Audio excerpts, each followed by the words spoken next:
Hello, everybody, and welcome to our PrecisCa tumor board on multiple myeloma. Very excited about these cases and our panel. I'm Dan Pollier from the University of Colorado, and I'm joined by a really great group of colleagues here today to discuss these cases. And so each of us is going to introduce ourselves, starting with Dr. David Schuster.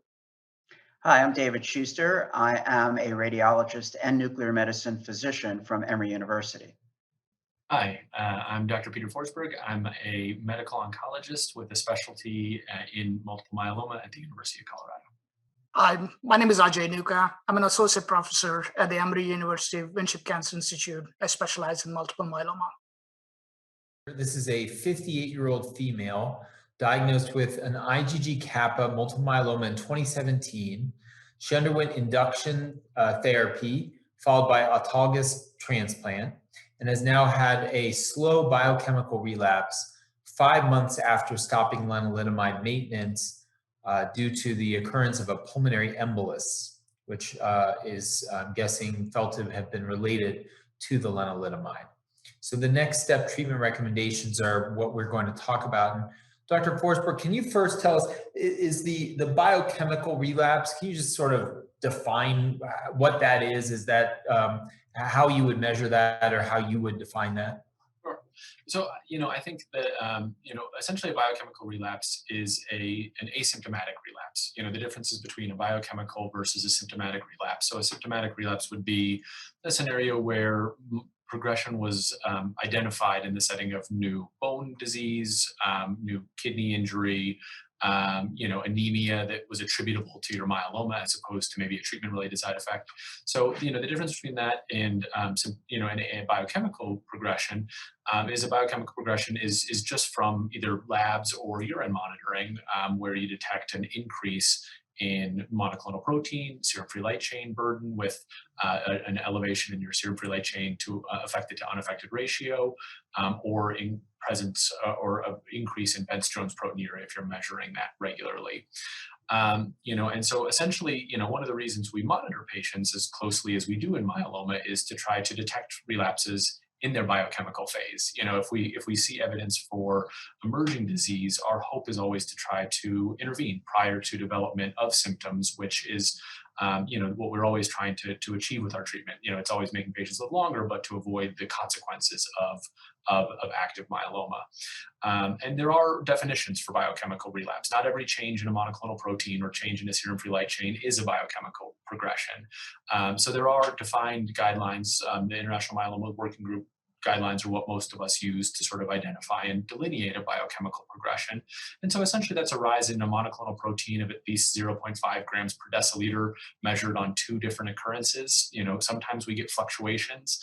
And so we often like at least 2 measurements to sort of confirm a biochemical progression. Similarly, an increase in your affected serum-free light chains of greater than 10 milligrams per deciliter measured on two instances. So, there may be circumstances where we don't use the by the book, sort of criteria. We talked just a second ago about a non-secretory relapse, and we may have patients where we know they don't secrete large amounts of protein before problems begin to happen. But if we were putting a patient on a clinical trial or measuring response and progression in a formalized way, we would use those guidelines as our definitions for biochemical progression of disease and indications for a change in treatment.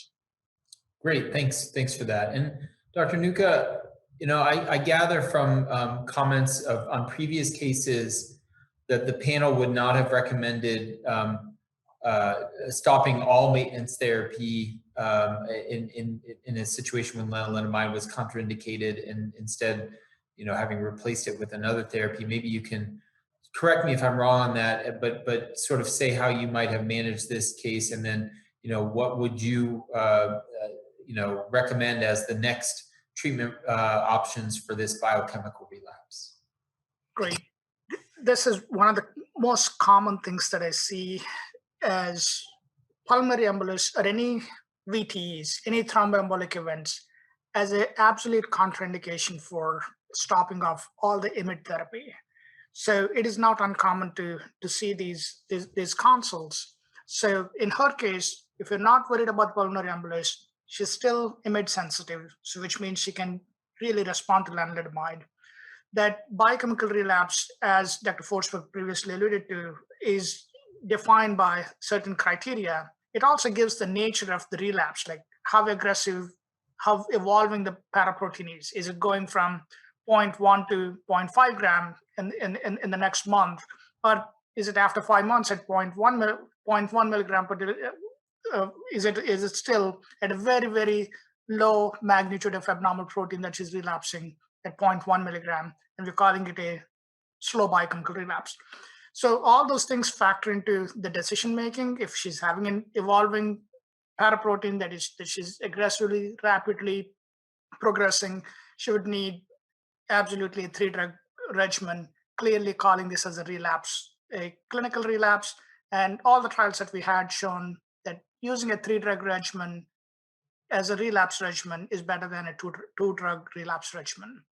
So I'll take a step back to talk about this pulmonary embolus. What do we typically do to prevent the pulmonary embolus in a specific case like this is to look for the risk stratification among the patients that we put them on len maintenance or even in the induction setting.